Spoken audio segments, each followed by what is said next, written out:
ایران میں اسلام کا اتہاس صدیوں پرانا ہے۔ مسلمان 6 صدی عیسوی میں ایران میں اس وقت داخل ہوئے جب ایران پر ساسانیوں کی حکومت تھی اور اس کی سطح پر ساسانی بادشاہ خسرو پرویز بیٹھا ہوا تھا۔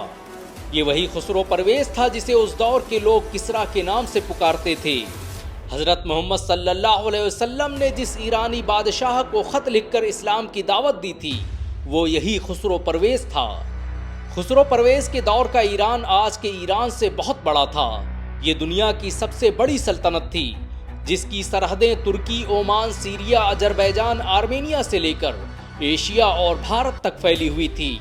یہ سلطنت آدھی دنیا پر راج کرتی تھی، اور جب اس کے بادشاہ کو حضرت محمد صلی اللہ علیہ وسلم نے اسلام کی دعوت دی تو اس نے غرور و تکبر میں ان کے بھیجے خط کو پھاڑ دیا اور کہا کہ تمہاری ہمت کیسے ہوئی کہ تم نے خسرو پرویز کے نام سے پہلے محمد کا نام لکھ دیا۔